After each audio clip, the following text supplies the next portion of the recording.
E hoje a nossa aula vai ser sobre descoberta de conhecimento de base de dados em KDD. E o que a gente vai falar, então, nessa unidade de ensino? Qual é o objetivo dela? É definir descoberta de conhecimento em base de dados, explicar as etapas do processo de descoberta de conhecimento em base de dados e também demonstrar o processo de descoberta de conhecimento em base de dados. A gente vai iniciar com as etapas do processo de KDD. Então, é a extração de conhecimento em base de dados. Como a gente tem nessa imagem aí, os códigos binários, eles representam os dados brutos que serão transformados em conhecimento. A gente vai destacar aí que cada etapa do KDD ajuda a dar significado a esses dados. Aqui a gente pode trazer até um exemplo prático. Então, imaginar dados de sensores de uma fábrica, como esses binários da nossa imagem. O KDD ele vai ajudar a identificar os padrões de falha nos equipamentos das máquinas da fábrica. Mas o que é o KDD, né? É o Knowledge Discovery in Databases, ou seja, em português, é a descoberta de conhecimento na parte de base de dados. Aqui, então, a gente vai começar a contextualizar o KDD na era aqui da Big Data. Em 2023, a gente chegou a gerar 120 zettabytes de dados globais, mas apenas 3% foram analisados. O KDD é a ponte entre os dados brutos, né, que é a informação geral, e as decisões estratégicas. E o que é o KDD? Então, é o processo de extração de conhecimentos de base de dados. Ele é essencial para diversos setores da economia, e ele busca por informações úteis em grandes conjuntos de dados. O KDD ele vai além da mineração de dados. Ele é todo o processo, desde a seleção até a interpretação desses dados.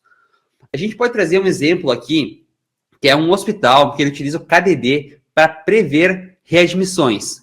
Ou seja, ele coleta dados dos pacientes, aplica algoritmos e interpreta os resultados para melhorar aí o cuidado desses pacientes. Antes de a gente passar para a próxima etapa, então, a gente tem que diferenciar claramente. Data mining, ele é apenas uma etapa do KDD, tá? E a gente pode trazer uma analogia aqui com a mineração do ouro. Primeiro, a prospecção é o entendimento do domínio.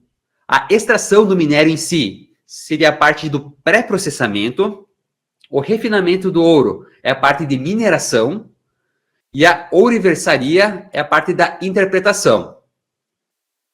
E a gente pode trazer também um outro exemplo, que na pandemia o SUS ele utilizou o KDD, que seria a parte de dados, que é as internações, os sintomas e os deslocamentos, a parte de pré-processamento, que é a uniformização dos registros manuais, a parte de padrões que foram encontrados, é os clusters de comorbidades, e os resultados, que foram os redirecionamentos de UTIs, poupando mais de 8.000 vidas. Então, o KDD foi utilizado, então, na pandemia, resultando aí em mais de 8.000 vidas salvas.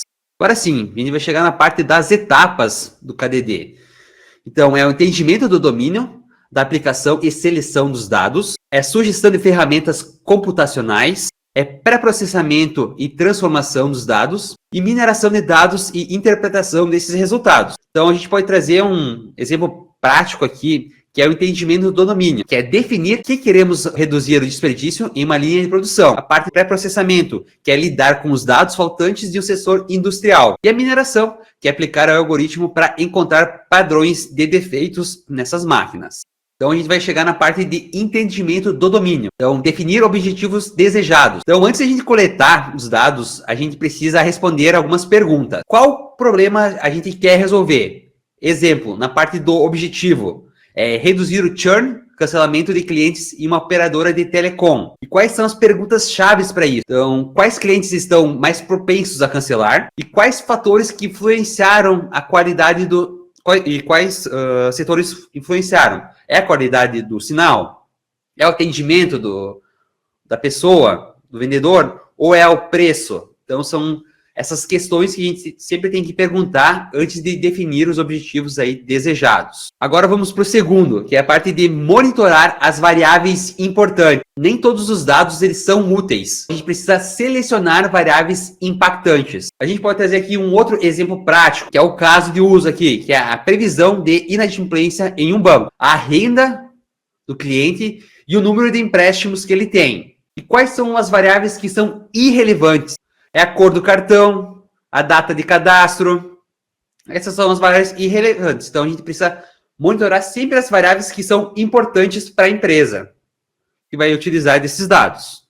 Agora, a gente chegou no terceiro item, que é buscar fontes de dados complementares. Ou seja, dados internos podem não ser suficientes. Às vezes, a gente precisa pegar de dados externos. Aqui, a gente pode trazer um exemplo, que é um problema. Então, uma rede de farmácias, ela quer prever a demanda por antigripais. E aqui vai chegar a parte dos nossos dados complementares, que é, exemplo, a previsão do tempo, porque as frentes frias aumentam as gripes, epidemiológicos, ou seja, surtos de influenza na região. Então, aqui a gente consegue trazer esses dados complementares, né, junto que os dados não internos podem não ser suficientes. Então, a farmácia com esses dados totalitários, né, com esses dados internos e dados complementares, consegue fazer um estoque melhor, né, para suas farmácias, para suas redes e conseguir vender muito mais. A gente chegou à parte de ferramentas computacionais. Na parte de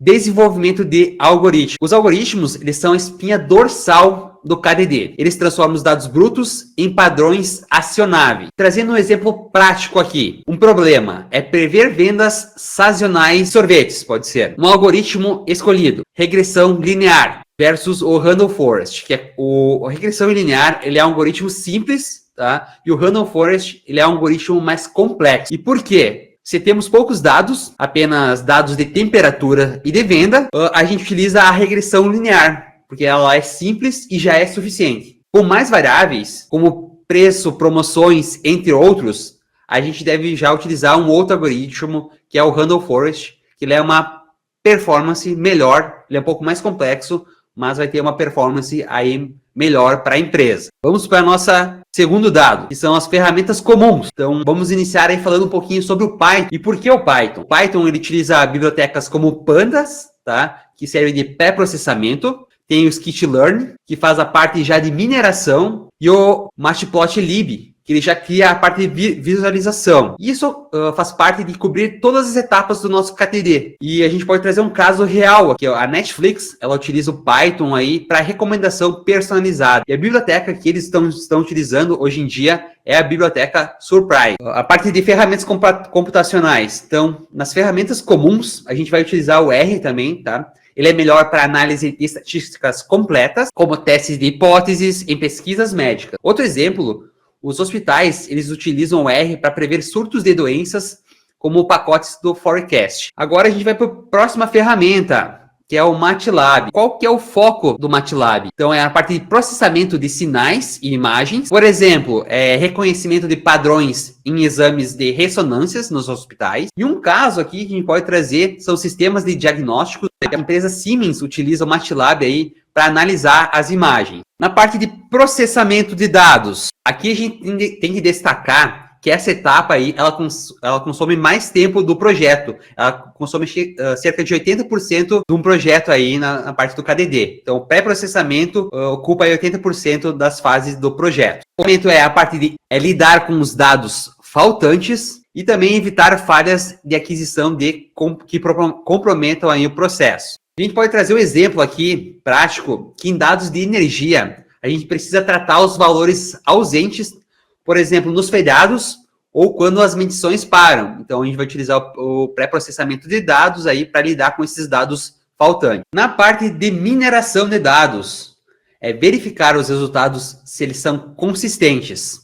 Nessa parte, então, o modelo pode ter alta precisão, mas ele pode falhar aí no mundo real, se não for validado corretamente. Aqui a gente pode trazer um exemplo com armadilha, que é os cenários, modelo de reconhecimento facial treinado apenas com rostos jovens. Qual é o problema aqui? Então, é falha em idosos ou de diferentes etnias. Isso é um viés algoritmo. Qual seria a solução desse problema? É validação cruzada, utilizando o algoritmo de K-fold, e testes aí com dados desconhecidos.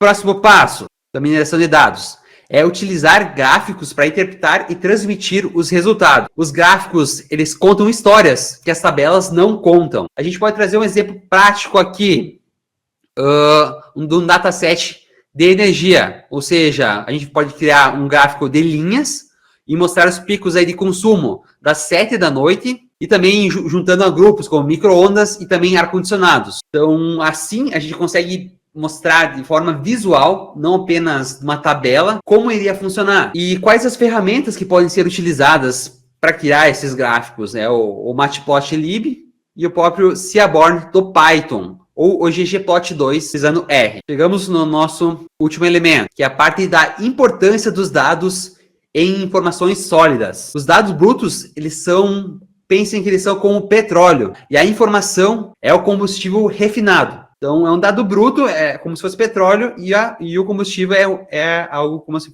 a informação fosse refinada. Vamos trazer aí um caso real, né, na mineração de dados.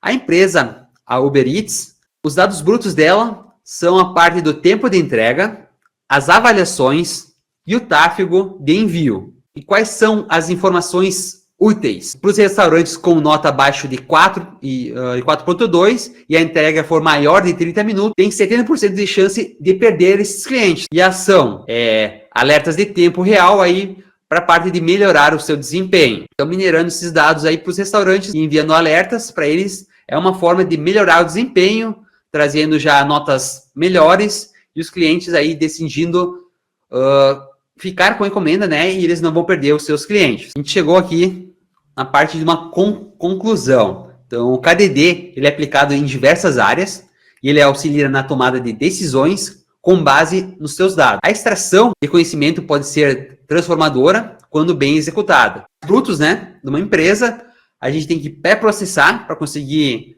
algo palpável, né?